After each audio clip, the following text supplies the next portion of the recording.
Perfect I decided to surprise my wife Rebecca at her office with lunch, but the security guard laughed and said, "Sir, I see the CEO's husband every day."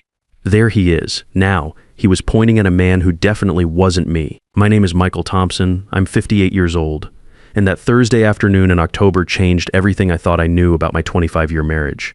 I'd been running Thompson Construction Company for the past 15 years, making a decent $95,000 a year, while Rebecca climbed the corporate ladder to CEO of Meridian Marketing, pulling in $190,000. I was proud of her success, proud that I'd supported her career all these years. Turns out, I was just funding my own replacement. It started that morning when Rebecca's Apple Watch kept buzzing while she was in the shower. I was fixing a loose tile in our master bathroom. Old habits from the construction business. When I glanced at the notifications, one message made my blood run cold. "Can't wait for our weekend in Napa. Love you, babe." It was from Ryan Cooper, her creative director. Rebecca had told me she was flying to Denver for a marketing conference this weekend. Said she'd be staying at some boring hotel, attending seminars all day Saturday and Sunday. I'd even offered to drive her to the airport. When she came out of the shower, I kept working on that tile, acting normal. "Have a good trip to Denver," I said, not looking up. "Don't work too hard at those seminars." She kissed my cheek, same as always. "Thanks, honey. You know how these industry conferences are boring but necessary." I watched her pack clothes that were way too nice for sitting in conference rooms. Designer dresses, expensive lingerie I hadn't seen in months, that perfume she saved for special occasions. My gut was telling me something was very wrong, but my brain kept making excuses. Maybe it was a fancy conference. Maybe she wanted to look professional. Maybe I was being paranoid. But that message kept echoing in my head. "Love you, babe." Nobody talks to a coworker like that. After Rebecca left for the airport, I did something I'd never done in 25 years of marriage. I called her company's main line and asked to speak with Ryan Cooper. "I'm sorry," the receptionist said.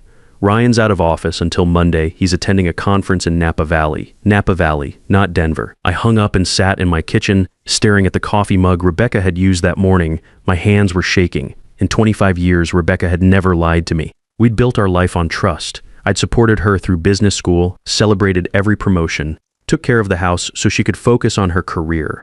And she was lying to me about spending the weekend with another man. I called my buddy Leonard Wilson, a private investigator who'd done some work for my construction company when we had employee theft issues. Leonard ran a small operation out of a strip mall office, but he was thorough and discreet. More importantly, he understood the construction business and knew how to handle delicate situations. "Lenny," I said, "I need a favor, a big one." "What's going on, Mike?" "I think my wife is having an affair." There was silence. Then, "Are you sure you want to go down this road?" "Sometimes it's better not to know. This kind of investigation runs about $200 a day plus expenses. I'm already down the road, Lenny. I just need to know how far." Leonard agreed to take the case. We settled on a $5,000 retainer, which would cover surveillance, background checks, and whatever else came up. It was money I'd been saving for a new truck, but suddenly that seemed less important than knowing the truth about my marriage. By Sunday evening, I had photos. Rebecca and Ryan Cooper holding hands at some fancy winery in Napa, kissing by a fountain, getting into the same hotel room at a resort that cost $400 per night, more than I made in a day of hard construction work. They looked like they'd been together for years, not co-workers on a business trip. Leonard had done his homework. Ryan Cooper, 43 years old, divorced 2 years ago, no kids. Clean credit report, but he was living well above his salary. Leonard estimated Ryan was making maybe $85,000 as a creative director, but his lifestyle suggested someone pulling in twice that. His BMW lease alone was $650 a month. When Rebecca came home Sunday night, she kissed me and complained about how boring the Denver conference had been. She even showed me a conference program she'd somehow gotten her hands on, with sessions circled in pen. The level of planning that went into this lie was staggering. She'd obviously printed this from their website and marked it up to make her story believable. "How was the food?" I asked, testing her. "Terrible. Convention center catering, you know how it is. I'm just glad to be home." She was lying so easily, so smoothly, like she'd had years of practice. While she was upstairs changing, I looked at the conference program more carefully. The event was real, but it had ended Friday afternoon. Saturday and Sunday sessions she'd circled didn't exist. That's when I started really digging into our finances. I went through our credit card statements, our bank records, everything. Rebecca had been using our joint accounts to fund this affair for months. I found dinner charges at restaurants I'd never heard of, $180 at Chez Laurent, $220 at the Brass Monkey. Places way fancier than anywhere we'd eaten together in years. Hotel charges in cities where she'd claimed to be in boring business meetings. a jewelry purchase for $1,200 from Tiffany that I'd never seen her wear. The numbers started adding up. In the past 6 months alone, Rebecca had spent over $8,000 of our joint money on expenses I couldn't account for. Money we'd saved together. Money I'd earned swinging a hammer and managing job sites, thinking I was building our future together. But the worst discovery came when I found the key. Rebecca had left her purse on the kitchen counter Tuesday morning, and while she was upstairs changing, something fell out when I accidentally bumped it. A key with a Harbor View Apartments keychain. We owned our house free and clear, paid off 3 years ago with money from a big commercial roofing contract. There was no reason for either of us to have an apartment key. Harbor View was a luxury complex across town, the kind of place where successful professionals lived when they wanted something upscale but discreet.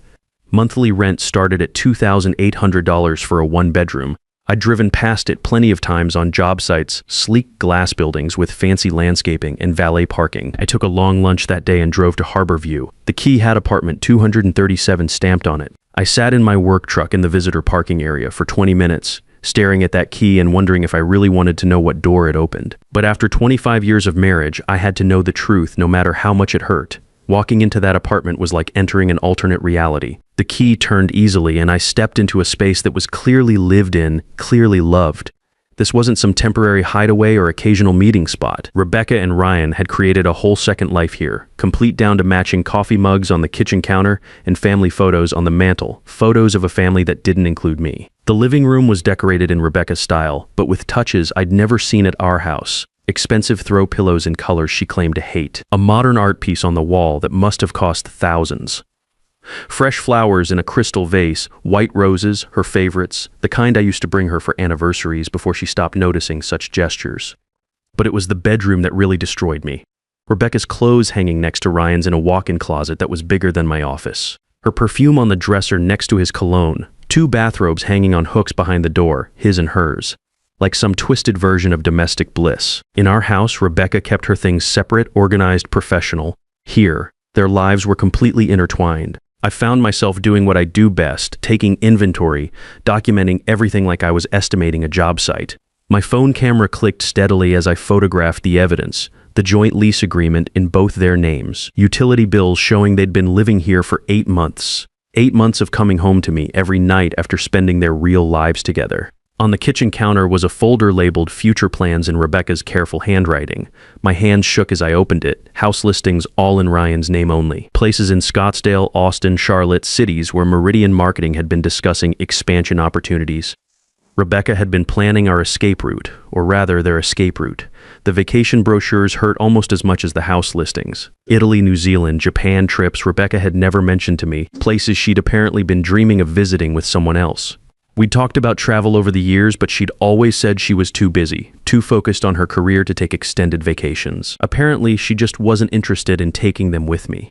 But the business plan was what made everything click into place. Decalated projections for expanding Meridian Marketing with Ryan listed as CEO and Rebecca as president.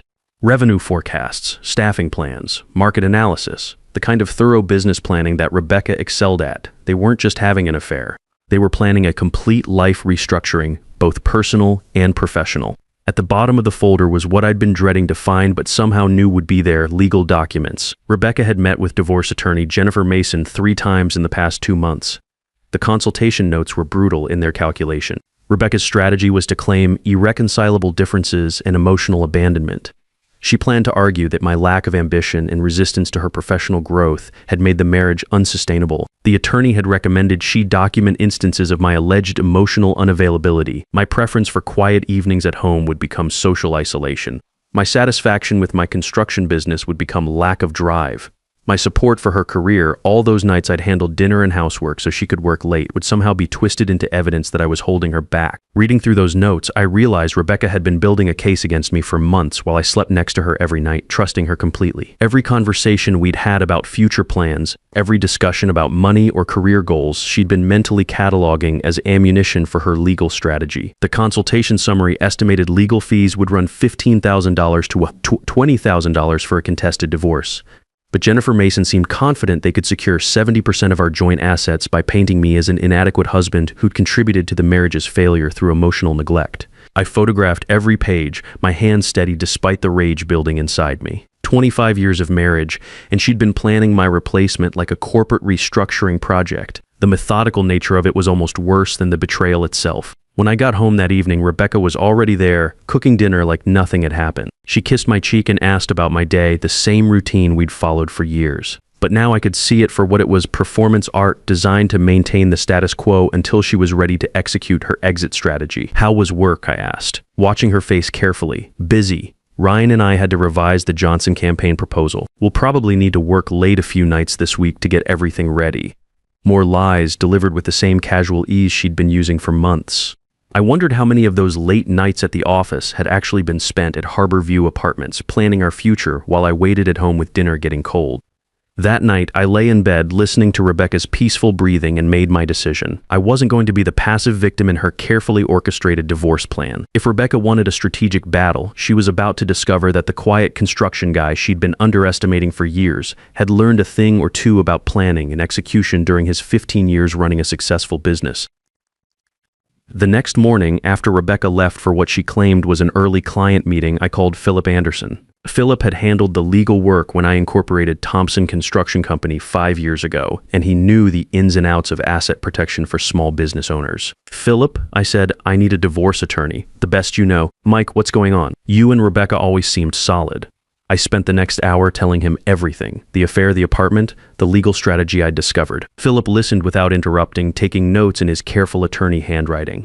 "Mike," he said when I finished, "this is one of the most calculated divorce setups I've seen in 20 years of practice. But the fact that you found out before she filed changes everything. We can get ahead of this." Philip referred me to his partner, Sandra Martinez, who specialized in high-asset divorce cases involving business owners. Sandra's initial consultation fee was $500. But she explained that we were looking at total legal costs between $12,000 and $18,000 if Rebecca decided to fight. The meeting with Sandra Martinez was a wake-up call. She spread my photos and documents across her mahogany conference table like a general planning a battlefield strategy. Sandra was in her 50s, sharp-eyed, with the kind of confidence that comes from winning battles other lawyers lose. "Michael, your wife has been very thorough," she said, reviewing Rebecca's legal consultation notes. But she made one critical mistake. She documented her strategy before executing it. "We can use this against her." Sandra explained that Rebecca's plan to claim emotional abandonment would backfire spectacularly when faced with evidence of her own abandonment, abandoning our marriage for a secret life she'd been funding with our joint assets. More importantly, Rebecca's use of marital funds to support her affair constituted financial misconduct that would influence any judge's asset division decision. "Here's what we're going to do," Sandra continued. "We file first before she knows we're coming. We include everything: the affair, the financial deception, the secret apartment. But we also need to think strategically about timing." That's when I mentioned something that had been nagging at me since I'd found their business plan. Rebecca and Ryan had been restructuring Meridian marketing without proper board approval. As CEO, Rebecca had fiduciary duties to the company's shareholders, and her romantic relationship with Ryan represented a massive undisclosed conflict of interest. Sandra leaned forward. "Tell me more about the corporate structure." I explained what I knew about Meridian's board composition. Victor Martinez was the chairman, a straight-laced businessman who'd built his fortune in real estate development. The other board members were conservative investors who'd put their money into Meridian based on trust in Rebecca's professional judgment. None of them knew she was making major operational decisions based on her personal relationship with an employee. "This isn't just about your divorce anymore," Sandra said. "This is about corporate governance, fiduciary responsibility, and professional ethics. If the board doesn't know about Rebecca's relationship with Ryan, they need to." I drove home from Sandra's office with a plan forming in my head. Rebecca thought she was playing chess while I was playing checkers. She was about to discover that 15 years of running a construction business had taught me a few things about strategy, timing, and leverage. That evening, I called Victor Martinez. I'd met Victor several times at Meridian's annual holiday parties and company picnics. He was the kind of old-school businessman who appreciated directness and hated being blindsided by problems he should have known about. "Victor, it's Michael Thompson, Rebecca's husband. I hope I'm not calling it a bad time. Michael, good to hear from you. How's the construction business?" "Going well, thanks, Victor. I need to bring something to your attention regarding corporate governance issues at Meridian. It's sensitive, but I think the board needs to be aware of some unauthorized structural changes and potential conflicts of interest." There was a pause. "What kind of conflicts?" I spent the next 20 minutes carefully laying out the facts. Rebecca had been implementing major operational changes without board approval, expanding Ryan Cooper's role, restructuring departments, planning new market expansions, all decisions that should have required shareholder authorization according to Meridian's corporate bylaws. More importantly, she'd never disclosed her romantic relationship with Ryan, which represented a serious conflict of interest for someone in her position. "Jesus, Michael," Victor said when I finished. "Are you saying Rebecca's been making major corporate decisions based on her personal relationship with an employee?" "I'm saying there appears to be a significant disconnect between what's been happening operationally and what's been reported to the board, and I think you have a right to know what's being done in the company's name." Victor was quiet for a long moment. "I appreciate you bringing this to my attention. The board will need to discuss this immediately. Can you document what you've told me? I can provide evidence of the unauthorized restructuring and the undisclosed relationship, yes. Do that.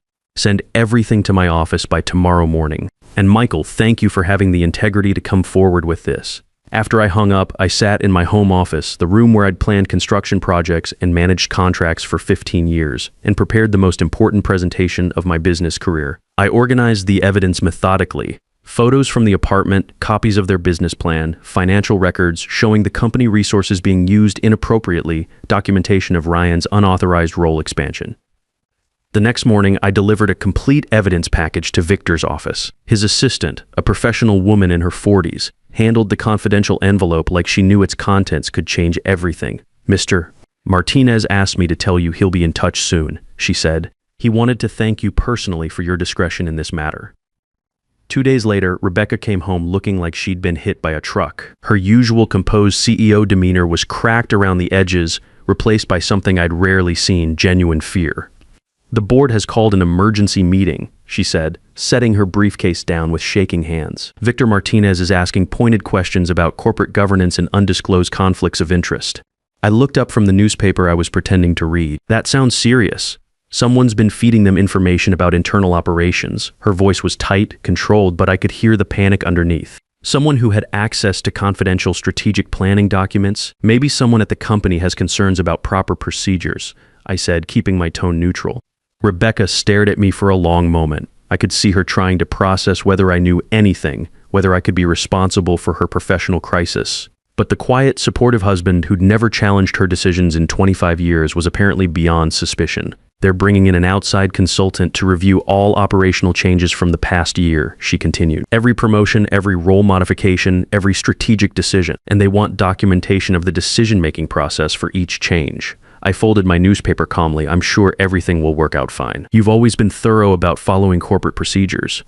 The irony wasn't lost on me. Rebecca had spent months documenting my alleged failures as preparation for divorce proceedings. Now someone was about to document her professional failures with the same methodical precision. That Friday, exactly 1 week after my conversation with Victor Martinez, I filed for divorce. Sandra had prepared the papers with surgical precision, complete evidence packages, financial documentation, proof of adultery and deception, and a request for emergency asset protection to prevent Rebecca from dissipating marital funds. But more importantly, I filed first. Rebecca's carefully planned narrative about my emotional inadequacy was preempted by documented evidence of her own misconduct. Instead of being the wronged wife seeking freedom from an unsupportive husband, she was now the defendant in adultery proceedings with evidence of financial fraud. Rebecca found the divorce papers when she came home from what turned out to be the worst day of her professional life. She stood in our kitchen, reading through the legal documents while her face went from confusion to pale shock to something approaching panic. "You've been investigating me," she said finally, her voice barely above a whisper. "I've been protecting myself," I replied, sitting at the kitchen table where we'd shared thousands of meals over 25 years. "The same way you've been planning to destroy me for the past 6 months. She slumped into the chair across from me, still holding the papers. For the first time in years, Rebecca looked her age. The polished CEO facade had cracked completely, revealing someone who suddenly understood that her carefully orchestrated plan had imploded. "The board meeting today," she said slowly, that was you, Rebecca. You created every problem that board is now investigating. I just made sure they found out about it before you could cover it up." The corporate governance review had been swift and devastating. When faced with documented evidence of Rebecca's undisclosed relationship with Ryan Cooper, the board had no choice but to act immediately. Ryan was terminated that same afternoon, effective immediately, no severance package, no glowing reference letter. His unauthorized role expansion and romantic involvement with the CEO represented exactly the kind of conflict of interest that corporate boards fear most. Rebecca had managed to keep her job, but just barely. The board placed her on immediate probation with her decision-making authority severely restricted. A new chief operating officer, Janet Williams, was hired within the week to essentially supervise Rebecca's every move. The woman who'd built her identity around professional power and autonomy was now working under closer oversight than she'd experienced since her first corporate job 20 years ago. "This will ruin everything I've worked for," Rebecca said, her voice cracking for the first time since I'd known her. "You ruined it yourself when you decided to lie to me for months while planning my replacement," I said. "I'm just refusing to help you cover it up anymore." The next few months were a blur of legal proceedings, asset division negotiations, and watching Rebecca's carefully constructed world collapse piece by piece. Sandra Martinez had been right about filing first. It completely changed the narrative. Instead of being the emotionally unavailable husband who'd driven his successful wife to seek happiness elsewhere, I was the faithful spouse who'd discovered systematic betrayal and financial misconduct. Rebecca's attorney, Jennifer Mason, tried to salvage the original strategy, but it fell apart when faced with Leonard Wilson's surveillance evidence and my documentation of the financial deception. How do you claim emotional abandonment when your client was the one living a double life for 8 months? The financial settlement was more favorable than I dared hope. Sandra argued successfully that Rebecca's use of marital funds to support her affair constituted financial misconduct that should influence the asset division. I received 60% of our joint assets, including our house and the majority of our savings. Rebecca kept her retirement accounts and her car, but lost the luxury lifestyle she'd been building with our money. More importantly, the Harborview apartment lease was terminated. Rebecca and Ryan's love nest, their symbol of shared future plans, became just another monthly expense neither could afford alone. Rebecca moved to a modest one-bedroom place near her office, a significant downgrade from the luxury she'd become accustomed to. Ryan Cooper had disappeared from Rebecca's life almost as quickly as he'd entered it. After losing his job at Meridian, he'd taken a position with a smaller marketing firm in Portland at roughly half his previous salary. The BMW lease was returned. The expensive suits went unworn, and the confident man who charmed my wife turned out to be just another middle management casualty when real consequences arrived. But the most satisfying consequence was watching Rebecca face the reality she'd tried so hard to avoid. The woman who'd spent months building a legal case based on my alleged emotional inadequacy was now dealing with the professional and personal fallout from her own choices. Every strategic move she'd made to ensure her financial security had backfired spectacularly. 6 months after the divorce was finalized, I was standing in the paint department at Home Depot, trying to choose colors for my new apartment, when I met Linda Foster. She was a recently retired elementary school teacher, 56 years old, with kind eyes and laugh lines that came from 30 years of genuine joy rather than corporate networking. "The blue's nice," she said, nodding at the paint chip in my hand. "But it might feel cold in a room without much natural light."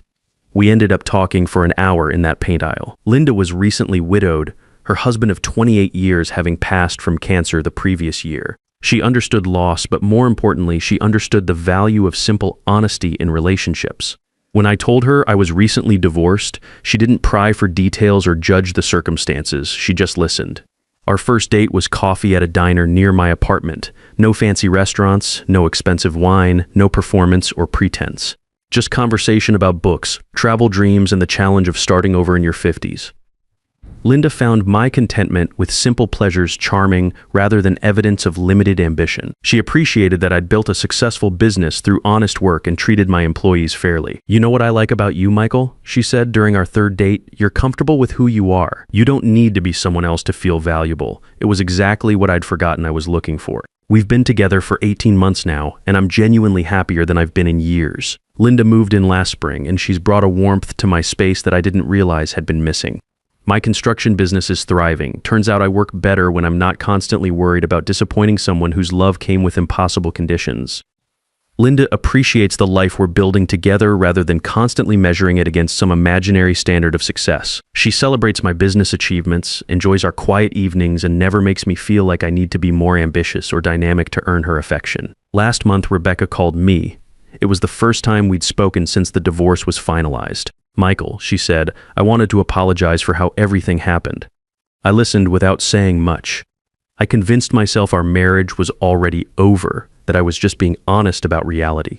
But the truth is, I ended it long before I admitted it to myself. I ended it when I decided you weren't enough anymore, instead of trying to work with you to build something better. What's prompted this reflection? I asked. Losing everything I thought I wanted. Ryan and I couldn't make it work once the secrecy and excitement wore off. Turns out planning a fantasy future is different from actually living together day to day. I found myself genuinely sorry for her pain, but not sorry for the consequences she'd faced. I hope you're happy, Michael. I hope you found someone who appreciates what I was too selfish to value. I have, I told her. Her name is Linda, and she's everything you stopped being.